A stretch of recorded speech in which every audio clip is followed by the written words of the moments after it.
오늘 영상에서는 여러분들의 육아 스트레스를 최대로 낮출 수 있는 7가지 방법에 대해서 말씀드려 보려고 해요. 육아 난이도를 낮추는 육아용품들부터 시작해서 개인적인 노하우, 생각 등등 다양한 방법들이 많이 있지만 오늘은 제일 근본적인 방법이라고 할 수 있는 마인드셋에 대한 이야기를 해보려고 하는데요. 제 생각에 저는 육아 스트레스를 좀 덜 받는 편인 것 같거든요. 물론 육아가 안 힘들다는 건 절대 아니지만 다른 엄마들과 얘기하다 보면 내가 상대적으로 좀 편안한 마음으로 육아하는 것 같다는 생각을 종종 해요. 그러다 보니까 이렇게 둘째 아기까지 품게 되지 않았나 싶기도 하고요.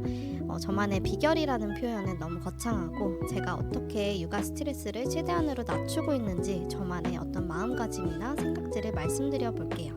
제 이야기가 정답은 아니기 때문에 참고 정도만 하시되 몇 가지 마음에 맞는 부분이 있다면 여러분의 육아에도 적용해 보셔서 힘든 육아에 조금이나마 보탬이 된다면 정말 좋겠습니다. 시작해 볼게요.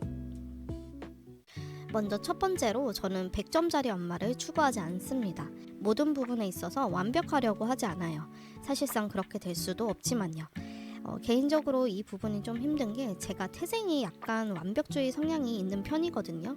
그러다 보니까 육아를 하는 데 있어서 항상 주의하려고 하는 부분인데요. 기본 세팅값을 한 80점 정도의 엄마로 해놓고 흐린 눈, 흐린 마음을 가지려고 노력하는 것 같아요. 예를 들어볼까요? 아이를 키우는 집은 정리정돈이 완벽하게 되어 있기 힘들잖아요. 어느 정도 흐트러져 있는 것을 허용해 준다던가 가령 단 음식은 절대 안 돼, 영상 시청은 단 1초도 안 돼, 이런 생각도 안 하고요. 요즘 육아 트렌드를 놓치지 않기 위해서 고군분투하지도 않습니다. 또 뭔가 과거부터 이어져 오는 희생적인 부모상이라든가 딱 교과서에서나 나올 법한 자애로운 또는 인내하는 또는 이성적인 부모상을 추구하지도 않고요. 그냥 어떤 선을 벗어나지 않는 정도의 자연스럽고 평범한 엄마로서 살려고 노력하는 것 같아요.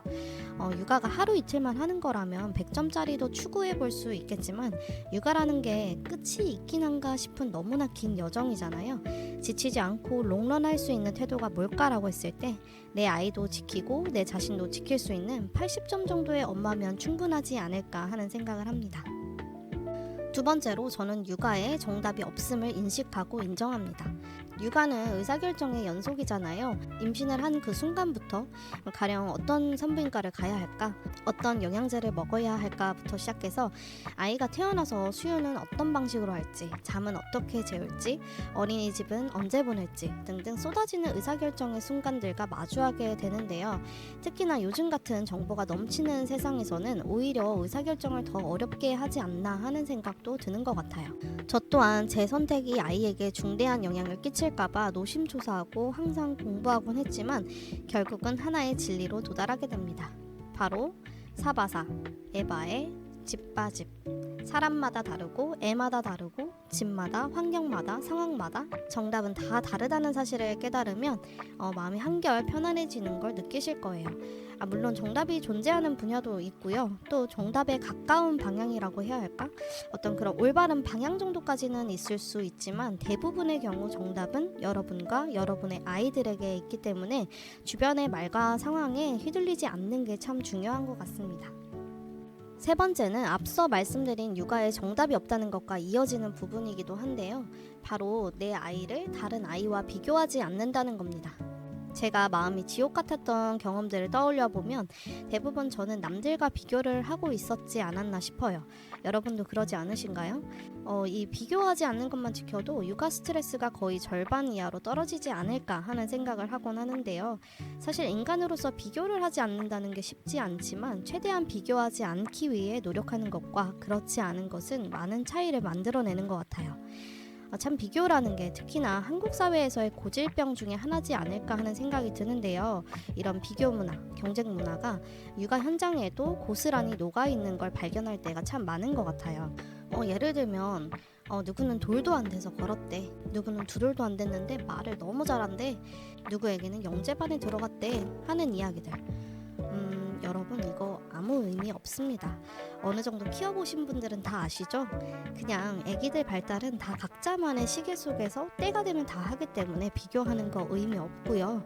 뭐 누구는 아기에게 뭘 해줬다더라, 어디 좋은데 여행을 갔다더라, 비싼 유치원에 보냈다더라, 비싼 장난감 전집을 드렸다더라, 이런 것도 뭐 얼마나 대단한 의미를 만들겠어요. 이런 것들을 폄하하는 게 절대 아니고요. 내 마음과 내 가족의 평화를 깨뜨리는 자극들이라면 최대한 멀리하는 게 장기적으로 더 좋고 지혜로운 거 아닌가 하는 생각을 합니다. 네 번째로, 저는 저의 휴식을 굉장히 중요하게 생각합니다. 육아를 하다 보면 단전에서부터 화가 올라오는 경험을 할 때가 간혹 있잖아요. 근데 잘 생각해보면 비슷한 상황인데도 언제는 마음 넓게 수용이 되는 반면에 언제는 막 욱할 때가 있거든요. 뭐 예를 들면 아기가 악을 쓰며 온다고 했을 때, 또는 아기가 거실을 난장판을 만들어 놨다고 했을 때, 어떤 날은 담백하게 받아들이는 날이 있는 반면에 어떤 날은 막 화가 날 때가 있는 거죠. 욱하고 화날 때를 생각해보면 공통적으로 제가 신체적으로 너무 피곤할 때, 또는 마음에 여유가 없을 때 그러는 것 같더라고요. 제 코가 석자라는 말이 정말 딱 맞아요. 내 코가 석자면 아이를 기쁜 마음으로 받아주기 힘든 것 같아요. 그래서 저는 저의 휴식 시간을 최대한 확보하기 위해서 노력하는데요. 근데 이게 말이 쉽지 애 키우면서 내 시간을 확보한다는 게 정말 쉽지 않거든요. 특히나 독박육아 하시는 분들은 더 그렇겠죠. 하지만 내 마음의 평정심과 아이와의 관계, 그리고 가정의 평화를 위해서 갖은 방법을 동원해서라도 꼭 확보하셔야 한다고 생각해요. 가령 남편과 육아 조율을 세심하게 다시 해보는 방법도 있겠고요. 또는 일주일에 한두 번이라도 돌봄 도우미든 청소 도우미든 고용할 수도 있겠고, 또는 아이를 단시간이라도 기관에 맡기는 방법도 있을 것 같고요. 꼭 여러분이 몸과 마음을 환기할 수 있는 최소한의 시간을 꼭 확보하셨으면 좋겠어요. 다섯 번째로, 아이의 아이다움을 인정합니다. 이게 무슨 소리인가 싶으실 텐데요. 저는 다음과 같이 생각합니다. 아이는 원래 온다. 아이는 원래 저지르를 한다. 아이는 원래 때를 쓴다. 아이는 원래 실수를 한다. 아이는 원래 편식을 한다. 아이는 원래 잘못을 한다. 등등등. 이 당연한 사실을 인정하고 안 하고는 정말 큰 차이를 만드는 것 같아요. 예를 들면 신생아 키워보신 분들 다 아시겠지만 아기는 정말 많이 울잖아요. 그것 때문에 노이로제에 걸리는 엄마들 정말 많거든요. 근데 저 같은 경우는 그냥 계속 마음속으로 아기는 원래 운다, 아기는 의사표현이 울음이다, 우는 게 건강한 거다 라고 계속 되뇌이면서 마인드 컨트롤을 했던 것 같아요. 그 아이가 지금 2돌 반이 되었는데 요즘 정말 말도 안 듣고 떼도 많이 쓰거든요. 화가 나는 순간이 한두 번이 아닌데 저는 그러면 또 눈을 질끈 감고 생각합니다. 원래 이맘때 말을 잘 듣는 게 이상한 거다. 원래 아이들은 떼를 쓴다. 이런 과정을 통해 조절력도 생기고 배우는 거다. 이렇게 생각하다 보면 마음이 조금은 편안해지는 걸 느낄 수 있더라고요. 아이의 아이다움을 인정하는 거, 아이에게 큰 기대를 하지 않는 거, 이게 정말 중요한 것 같다는 생각을 하는 요즘입니다. 여섯 번째로, Here and Now. 저는 아이와 함께하는 여기 이 순간에 충실하려고 노력합니다. 내가 왜 예전에 아이에게 이렇게 했을까? 왜 이걸 안 해줬을까? 하는 과거에 대한 미안함이나 죄책감도 내려놓으려고 하고요. 또 반대로 내 아이가 나중에 이러면 어떡하지? 이걸 못하면 어떡하지? 와 같은 먼 미래에 대한 막연한 불안이나 걱정도 하지 않으려고 노력해요. 과거를 보고 살면 우울해지고 미래를 보고 살면 불안해진다는 말이 있잖아요. 제 영상을 많이 보신 구독자님들이라면 아시겠지만 특히나 저는 첫째 아이가 심장병을 가지고 태어났고 물론 여러 수술 끝에 지금은 너무 밝고 평범하게 잘 자라고 있지만 이 아이에 대한 죄책감과 미래에 대한 걱정을 떨치기가 개인적으로 쉽지 않았던 것 같아요.